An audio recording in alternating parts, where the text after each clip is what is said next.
Okay, class, today now we're going to talk about how you trace your blocks. You want to start first with a clean space. Your craft paper is what you'll be using to initially do all your tracings off of. So you want to take first is your L ruler to establish what your grain lines are. So you will be using your mechanical pencil to be doing all your drafting. For the purposes of making sure this shows up in the video, I'm going to be using a Sharpie. So the first thing that we need to do is to establish our perpendicular lines, what our center front is and what our bodice line are. So you want to take your L ruler and first you're going to draft your first line. This will be your center grain. When we're drafting the front bodice, this is going to be your center front. When you're drafting the back bodice, this is going to be your center back. So I am going to do this upside down so that you can see what it'll look like for your perspective. What you want to make sure here is that you are tracing off these lines for yourself from the block. So they are going to be your bust line. So again, I would be sure to take your L ruler to make sure you have a nice, strong, perpendicular line. Line this up on the inside, that first center front line. And then you're going to create your perpendicular line. This section here where they intersect, this is called squaring the line. This is how you define true balance in the garment. So then you're going to take your center front block.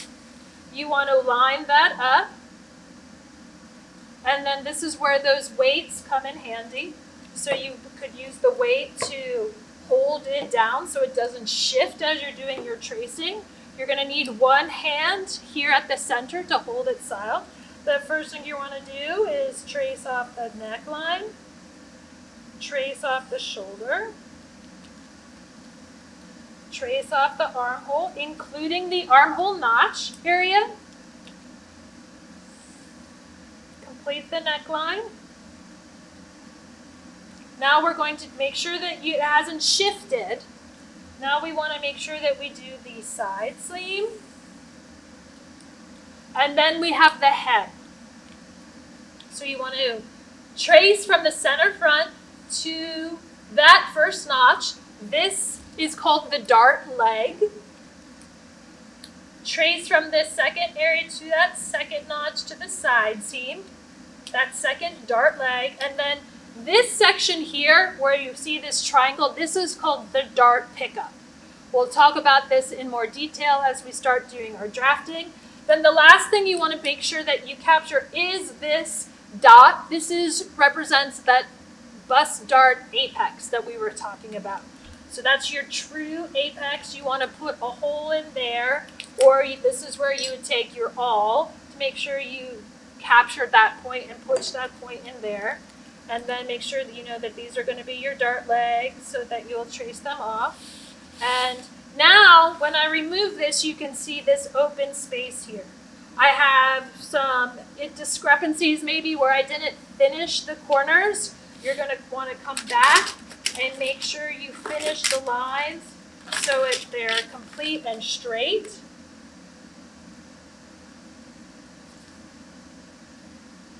Accuracy is very important in pattern making.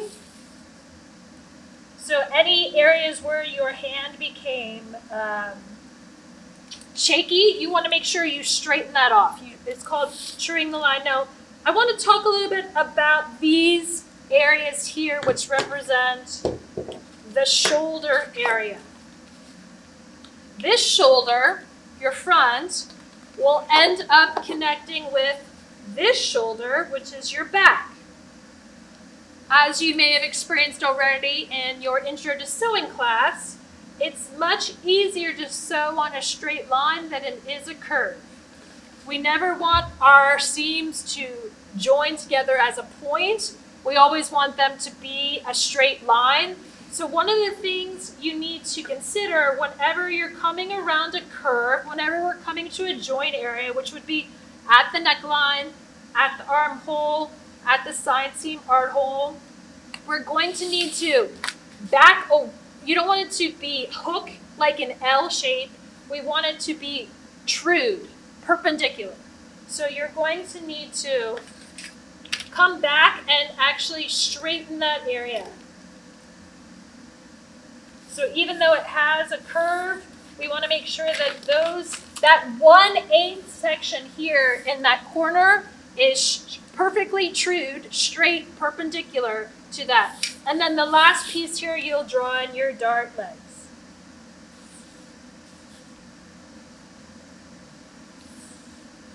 And don't forget your dart pickup, which was this section. The top of that triangle is the center of that dart. That's what you would fold it on. Now I want to talk for a moment about labeling. Every time you do a project, this needs to be labeled. We talked about the notches, how those indicate which is the front and which is the back. The front armhole, for example, has a single notch. The back armhole has a double notch. But in addition to that, we need to label this information so that we remember consistently what it is. So every time we have a center line, we need to name it either center front, which is what this is for this piece, or center back. So this would be your center front of this, your grain line, okay? The other thing is you want to label these, of course, with your name, with your initials. So I'm going to put Professor Trippeer here so that we know.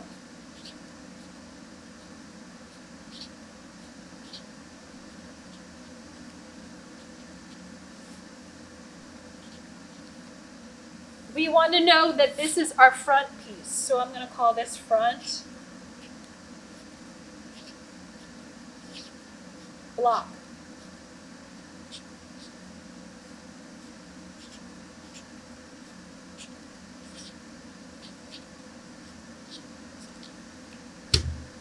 You want to make sure you keep this for yourself as nice and neatly labeled as possible so that it can stand the test of time. And if you needed to share this with another individual, they could clearly understand your handwriting. Now we're going to trace off, we finished the front bodice, we'll also trace off our back bodice. So again, we want to start with the same process. I want to make sure that I establish perpendicular lines. I'm going to use my L square so that we make sure that we have strong lines. You will be using your number 2, either your mechanical pencil or a very nicely sharpened regular pencil. I'm using Sharpie right now so that it's very clearly shows up in the demonstration. So I want to first establish my grain line, the center back grain line. So you want to draft that.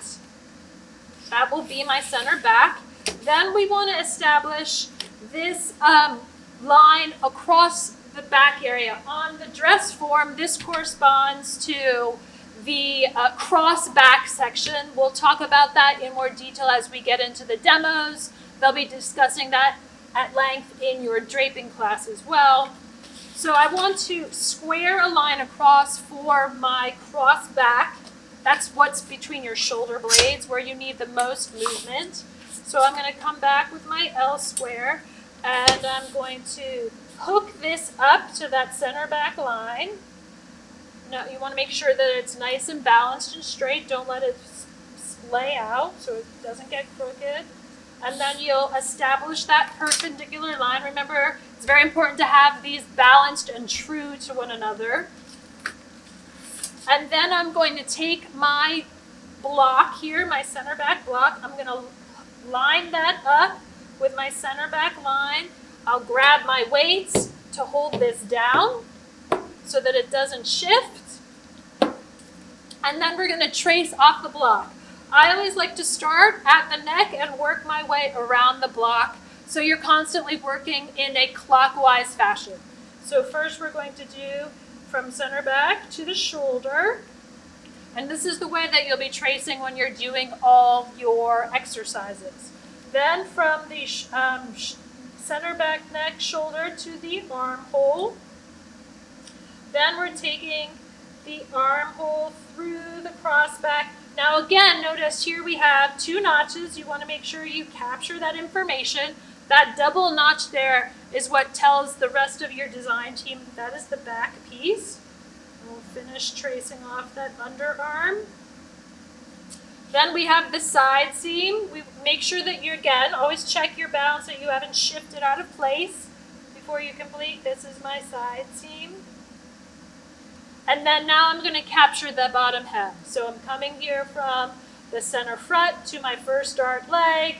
I'm going from my side seam to my second dart leg. Don't forget about that section of the dart. This is your dart apex. And then we have this section here, this triangle area, which is called the dart pickup. This is the fullness. And so if I take this, my weights away, I have a shape here that emulates this block. You want to make sure that you true off all the corners. As with our discussion earlier on the front, we want to make sure that if our transfer of the block, it's called a transferring process, is a little uneven, we come back and straighten those lines out. We true those lines, make them perfect. And then these areas here, again, even though they're curved, we want to make sure that they end up perpendicular to one another when they come to that corner. So that last 1/8 of an inch is going to be a straight line where they intersect. Make sure down here, because when we sew, for example, side seam to side seam together, we want to make sure that we have a straight line to sew and not a V, for example. Or when we have an armhole to sew, we want to make sure that these line up with one another, and so it's sews smoothly and not unevenly. Then I have here all the information. I will draw in my dart legs. And then we want to make sure that we are labeling it. So this is your center back. This aligns with your gray line. So you want to make sure you are marking your center back. You can write out the full center back or put a CB and CF. Both are appropriate. You want to make sure that you are including your name here. So I'm going to mark here that this is mine. This is Prof T's.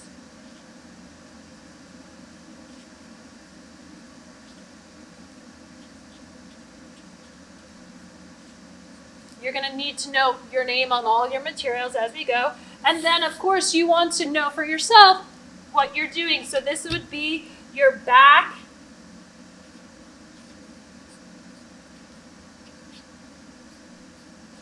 bodice block.